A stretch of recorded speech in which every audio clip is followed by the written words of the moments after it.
It's my $6 million mansion. Get out from my property! The woman didn't knock. She stood at the edge of my porch like the ground already belonged to her, tapping a pen against a thick clipboard. Pale blue suit. Pressed. Clean in a way that didn't belong out here. The forest smelled like pine and damp earth. She smelled like perfume and paperwork. She looked me up and down once. Just once. Then said, calm and flat, "This property isn't compliant." My jaw tightened. She flipped a page.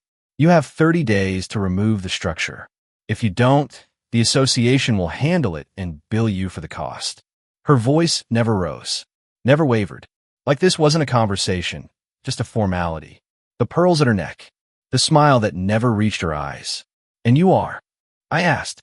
She didn't hesitate. "President of the Homeowners Association." There was HOA. She stepped closer, lowering her voice like she was doing me a favor. "This area is being developed. People like you don't usually last once progress starts." Behind her, through the trees, I could see it, rooftops lined up in perfect rows.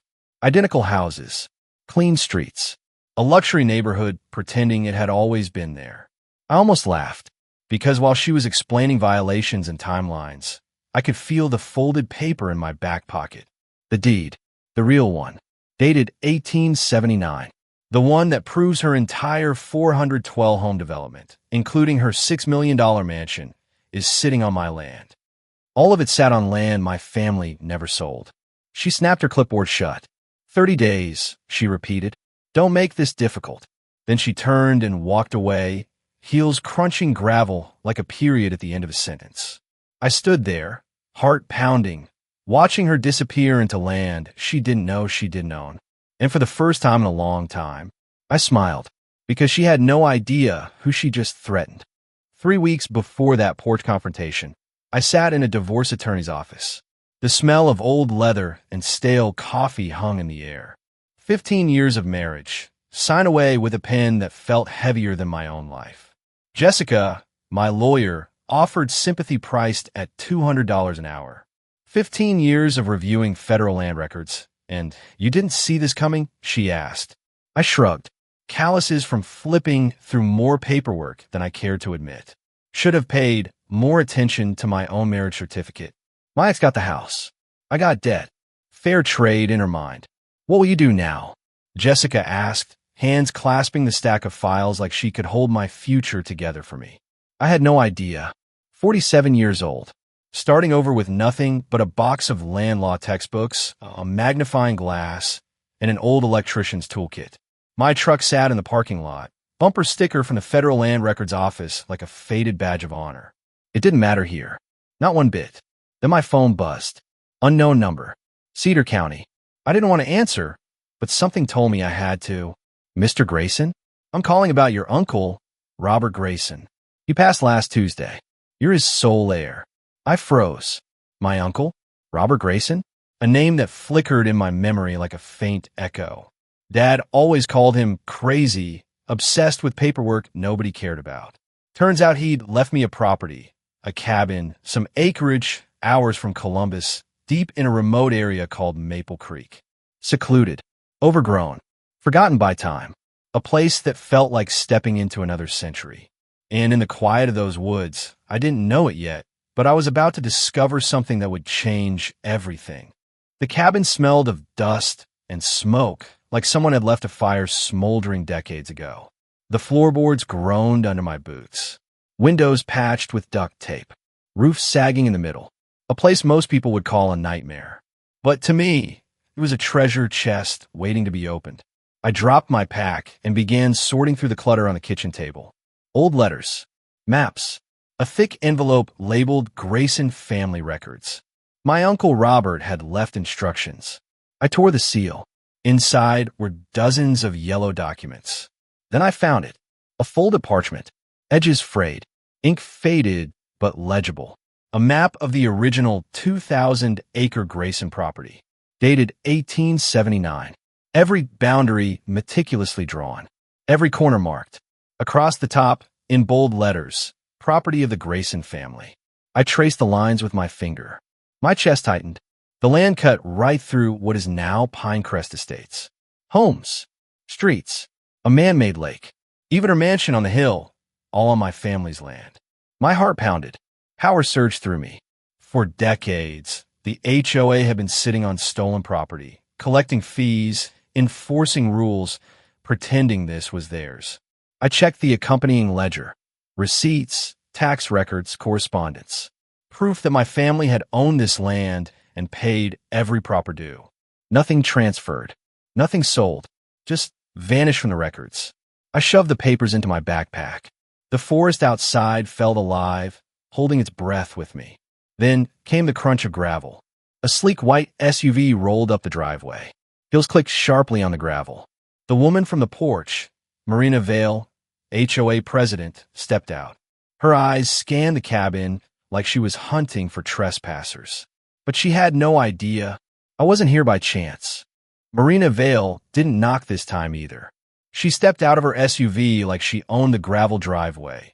Light blue suit flawless under the afternoon sun, heels digging into dirt, clipboard in hand, eyes sharp enough to cut steel. "This is Maple Creek property?" she asked, voice sharp with practiced superiority. "Yes," I said, steadying my tone. My heart hammered, but I didn't flinch. "Part of my family's land. I inherited it from my uncle." Her lips curled into a cold, dismissive smile. "You're trespassing. This cabin violates 14 community codes. 30 days to remove it, or the HOA will handle it and charge you." I felt my blood boil. 14 codes, 30 days, all meaningless next to what I held. I reached into my back pocket and pulled out the folded parchment. "Do you see this? I'll let the sun catch the ink. Every street, every house, including yours, sits on land my family never sold, never transferred, and I have the records to prove it." For a heartbeat, something flickered across her face. Recognition? Fear? She masked it instantly with a cold composure that probably won her every HOA battle in history. "Old papers don't change reality," she said, low and measured. "I enforce the rules. You'll follow them." I stepped closer, matching her intensity. "No, I enforce the truth. And the truth is you've been sitting on stolen land for decades." Her eyes blinked. A flicker of panic, just enough to show she knew this was bigger than her little HOA kingdom. Then she snapped the clipboard shut, heels crunching against the gravel like punctuation. 30 days, she said. "Don't test me." I watched her SUV disappear, kicking up clouds of dust, unaware that the real battle had only just begun. After Marina Vale drove off, I didn't sit on the porch. I paced the cabin like a caged wolf, heart still hammering, mind racing. Every map, every receipt, every yellowed letter in my hands was proof that she had no right to this land. But proof didn't matter if it stayed in a backpack. I started taking photos of everything. Roof beams, old well pump, the cabin's foundation, the surrounding acreage, every inch of land she'd claimed as her HOA territory. I marked boundaries with flags I brought from my truck, each one a quiet declaration. This is mine. Over the next 2 days, I traced property lines, cross-referenced old tax receipts, and dug into decades of public records. Letters from county offices denied permit requests, surveys lost in digital transitions. It was all here, hidden, waiting for someone patient enough to find it. I even found names of the people who had been silenced, contractors who hadn't been paid, inspectors who'd been threatened, families who'd been bullied into compliance. Marina's power wasn't built on legality. It was built on fear, on people too intimidated to speak. Every discovery made my blood boil.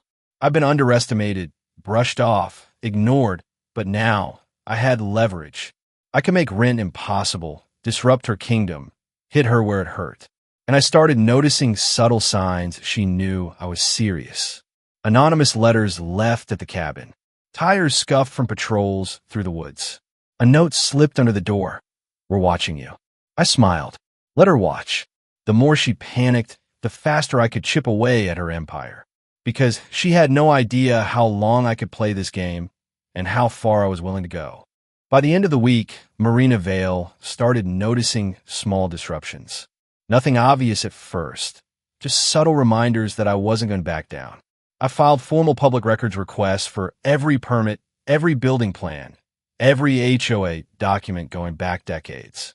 I traced tax payments, tracked missing surveys, and cross-checked maps. Every file I unearthed was a strike against her. Then, I started the subtle part of revenge. I sent letters to contractors, inspectors, and suppliers tied to Pinecrest Estates, asking for statements and confirming payments. I documented every claim of missing wages or ignored contracts. Every paper, every signature, every denial added weight to the pile. The mountain of proof began to take shape. I also made the land visible in ways Marina couldn't ignore.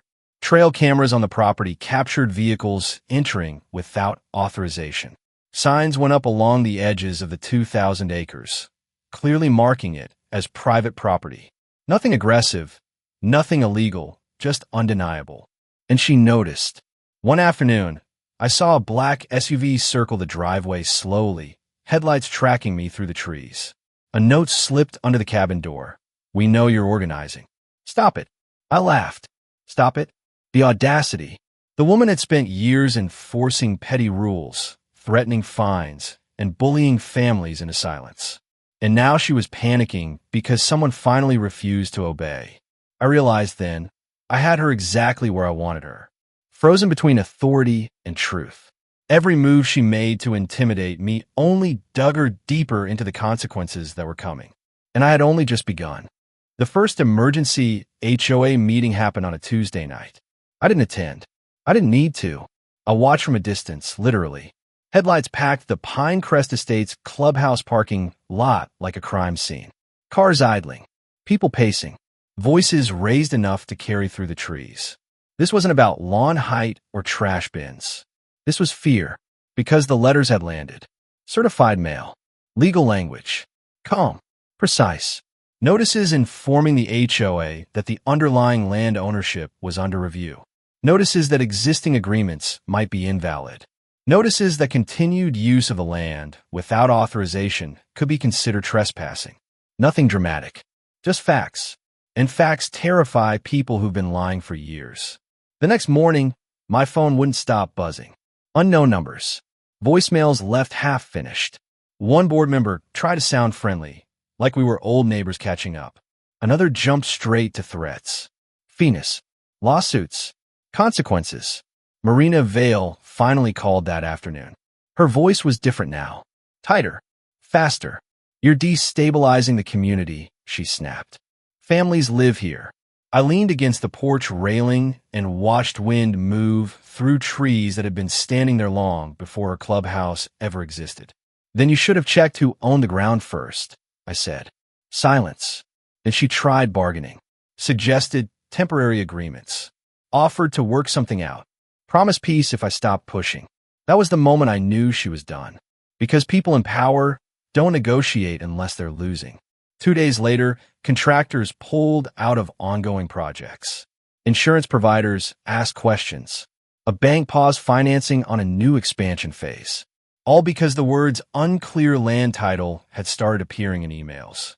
Pinecrest Estates wasn't collapsing yet, but it was cracking, and Marina knew it. The rules she'd hidden behind for years, they were about to turn on her. And when they did, there would be nowhere left to stand.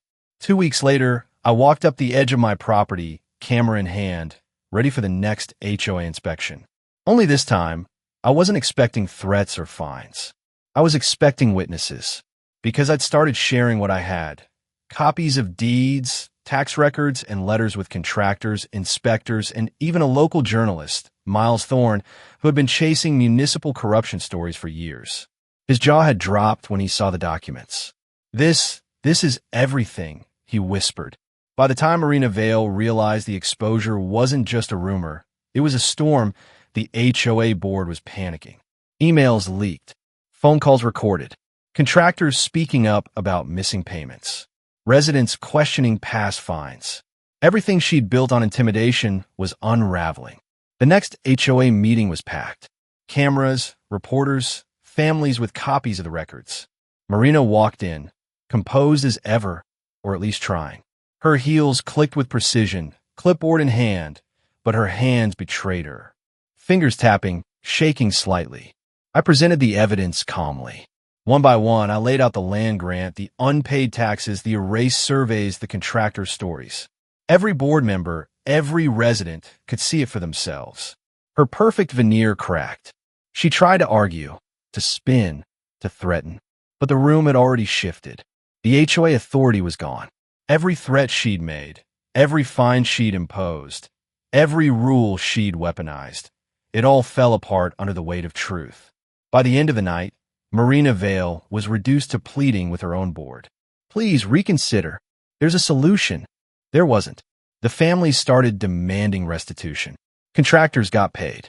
Fines were reversed. Pinecrest Estates finally became what it should have been, a community built on honest ground. And I stood at the edge of my 2,000 acres, sunlight cutting through the trees, and smiled. Because karma wasn't slow. It didn't take long for the consequences to catch up.